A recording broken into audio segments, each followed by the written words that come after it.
ध्यान लगाइए। और सबसे पहले आप मीडिया वालों के लिए भी हम सबसे ज्यादा धन्यवाद देते हैं कि आप इसने कवर कर रहे हो।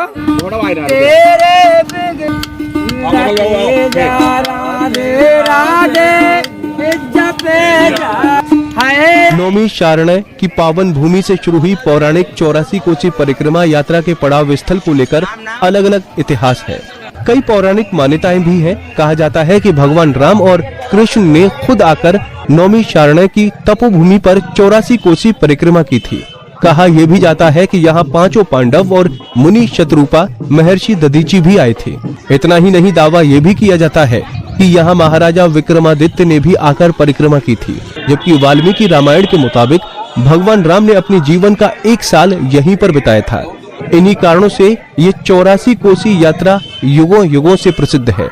मान्यता है कि इस यात्रा में जो भी शामिल होता है उसे तीनों लोकों के तीर्थ का फल मिलता है।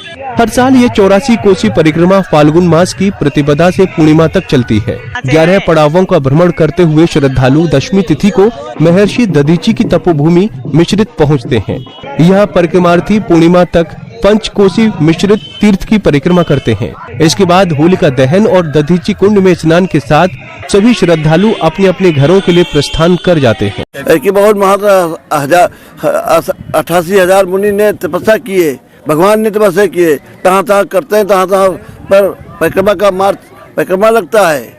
ऐसे में बड़ी पुण्य होती है। आज नहीं बहुत दिनों से चला आ रहा है। आप कितने वर्षों से यहाँ परिक्रमा कर रहे हैं? हमको हो गए करीब 40 साल करते हो गए।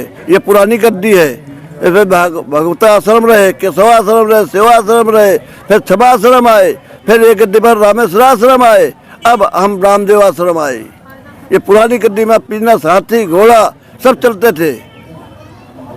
ये कौन सा आश्रम है? ये 64 आश्रम है काशी का। महत्व तो बड़ी बड़ी है। इसमें ऋषि मुनियों का स्थान है। जहाँ जहाँ उन्होंने स्थान बनाए सब जंगली स्थान है और महत्व बहुत बड़ा है, शक्ति बहुत बड़ी है। लेकिन सहायता की कमियों से कुछ उजड़ चुके हैं जो संत लोग आना जाना नहीं पसंद करते हैं। मेरा नाम है श्याम आश्रम, बिरौरी बिलग्राम हरदोई से हम पधारे हुए हैं यहाँ। 84 कोस का मतलब ये है हमारे दधीचि ऋषि जी जो हुए हैं तो दैत्य और देवताओं में युद्ध छिड़ा। युद्ध में देवता हारने लगे।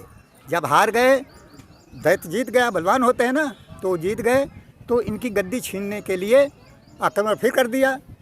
तो इन्होंने पंडितों से पूछा कि इसके लिए किया क्या जाए। तो उन्होंने कहा अगर दधीचि ऋषि अपनी हड्डी दान दे देंगे तो उसके द्वारा अस्त्र बनेगा जिसके द्वारा ये मारा जाएगा। ठीक है, तो वही हुआ। हमारे जितने भी संत थे वो पधारे महाराज जी के पास, देवता सब पधारे। पधारने के बाद में उन्होंने पूछा, आसन दिया, बैठाला, जलपान करवाया। पूछा कैसे आना हुआ देवताओं, कारण बताओ, क्या कारण है आने का आपका?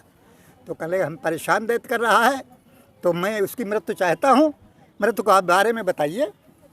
तो पंडितों ने विचार करके बताया था कि उनको हड्डियों की आवश्यकता है। तो कहे ठीक, कोई बात नहीं है, हड्डी तो मैं दे दूँगा, लेकिन पहले मैं सब तीर्थों का दर्शन करूँगा, उसके बाद मैं अपनी हड्डी दे दूँगा। अब देवता और घबराने लगे। पहले पैदल यात्रा हुआ करती थी, कोई हवाई जहाज था नहीं। तो महाराज जी कितने दिन में ये सब दर्शन करके आएंगे, तब तक तो दैत्य परेशान करेगा। इसके बाद में उन्होंने देवता जो थे वो बोले जाओ भाई सब देवताओं को उठा के लाइए और यहाँ महाराज जी को दर्शन करा दीजिए यहीं।